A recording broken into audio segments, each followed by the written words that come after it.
Hey, this is Winters MMA here with the second video on the channel. Today we'll be talking about Holloway versus Oliveira 2 and who I think will win, their previous fights, talking about their first fight and the future matchups of both the winner and the loser. So this is a very interesting fight, very interesting stylistically, because Max Holloway, he's dealt with elite grapplers. He's dealt with them basically his whole career. Jose Aldo, black belt in jiu-jitsu, he dominated him, TKO'd him. Dustin Poirier, also he's showed off his impressive grappling. Ricardo Lamas as well. He's been very impressive with his grappling back in the days when he used to fight in the UFC and when he was in his prime.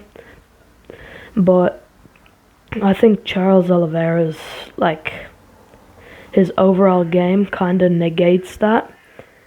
But I feel like if Max puts on the pressure, if he really wants this, if he wants to keep the BMF belt, he puts on the pressure, he doesn't let Oliveira shoot, he gets the ref to stand him up when he pulls guard, avoids the clinch, avoids the tie clinch with him at all times, I think Max can win this definitively.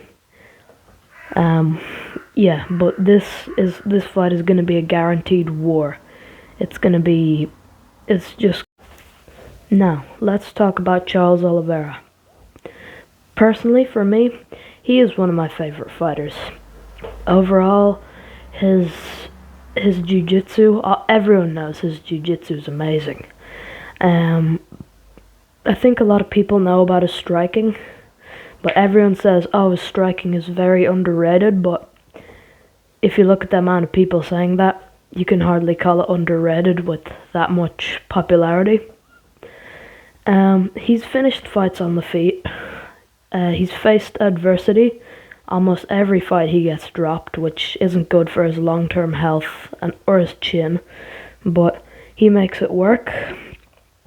He's coming off a win of over Mateusz Gamrot. He's always been at the top of the lightweight division for the past 4 years. He has a win over Arman Tsarukyan. He's next in line for a title shot. Arman is. Many say that fight against Tsarukyan was a robbery, but Arman Tsarukyan's fight with Charles Oliveira was also very close. So that's just the nature of the game. But Charles Oliveira has a great resume. He had an amazing win streak. Of course, he lost to Islam, but no shame in that. Islam Makhachev is amazing. You see what he did to Jack Della Maddalena a few months ago. One of the ways I see Charles winning is if he stays at range, because he kind of has a size advantage over Holloway. So if he uses the front push kick, a lot of body kicks,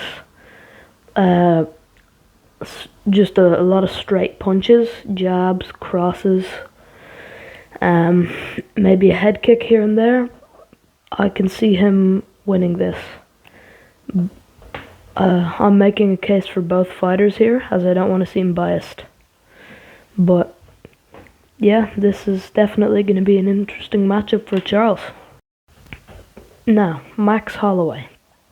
He's the current defending BMF champion. He most recently defended his belt, air quotes, belt, it's not a real championship, against Dustin Poirier, UFC 318, after a really tough title fight knockout loss to Ilia Topuria, his first ever knockout loss. Same with Charles Oliveira. Both of them have one win. They're on a rebound win streak, but both of them have suffered horrible KO losses to Ilia Topuria, and this just shows the toughness of these guys. They can get hit, they can get knocked out and they come back and they deliver just amazing performances. This is why these guys are some of the best of the modern era, best lightweights of the modern era, or featherweight in Holloway's case. But yeah, Max Holloway, he really is something. His knockout against Justin Gaethje was crazy after he'd been dominating the whole fight. And I could certainly see something like this happening with Charles Oliveira if Oliveira isn't careful and he gets too reckless near the end, like he did with Michael Chandler in their second fight, when Chandler was just slamming him. There's been training footage of him training to do the signature point down with Max Holloway, the stand-up bang, and that is just not a good idea. Especially, his chin has not fully recovered. He's not known for having the best chin.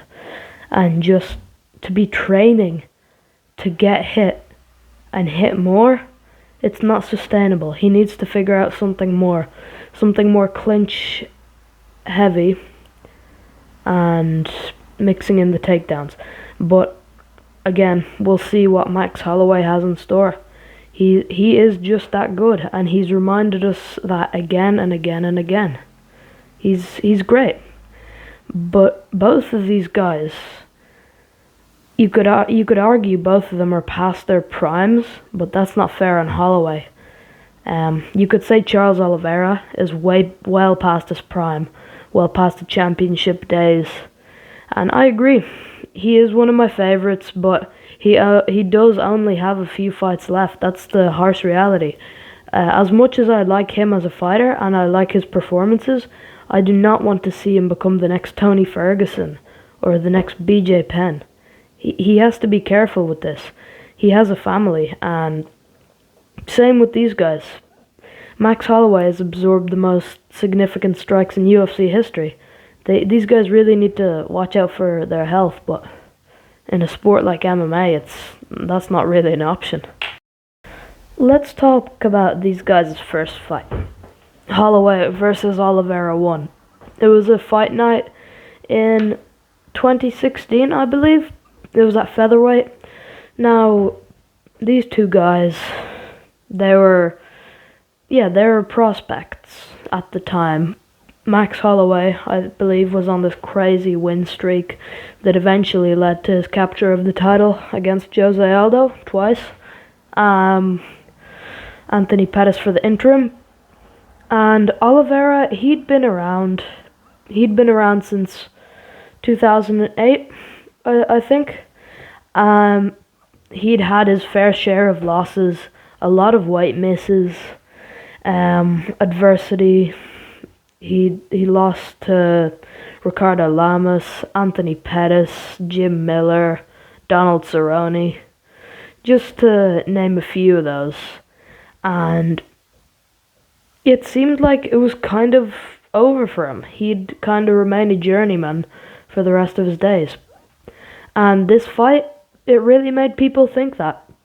Charles Oliveira, just as the fight was going, he shot a takedown, which something happened to his esophagus. I think he tore his esophagus, and he kind of just collapsed to the cage, looking at the ref and holding his throat.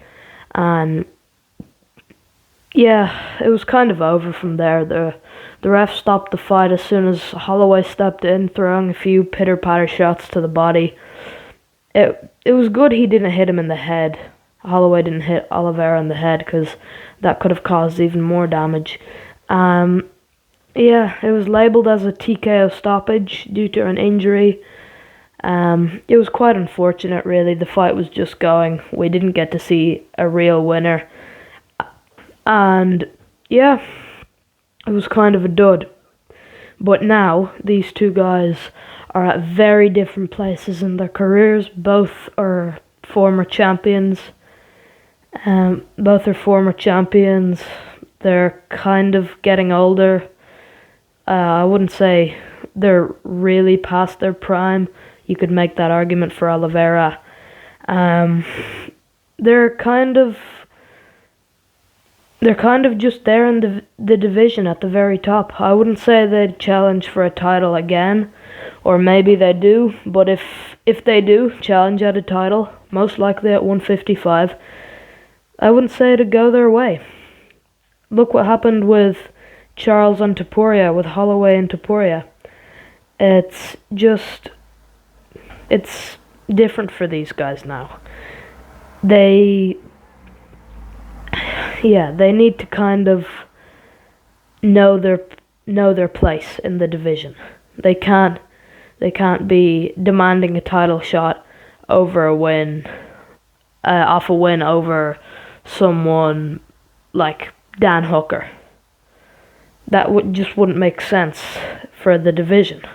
And Arman Tsarukyan, he really deserves the title shot, because he deserved one when he won against Oliveira, even a bit controversially, but he deserves one now after a win off Dan Hooker.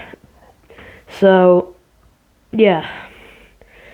Some interesting matchups, though, for these guys. I think the loser of Holloway and Oliveira should fight the loser of Benoit Saint-Denis versus Dan Hooker. And obviously the winner should fight the winner. So, yeah, the winner should fight Benoit Saint-Denis, and the loser should fight Dan Hooker. I think that'd make sense. It'd be a good fight. It'd be a war, you could say. Yeah. That's really it for this video. Thanks for tuning in. Make sure to let me know what topic, what predictions you want to see next. And this has been Winter's MMA. Thanks, guys.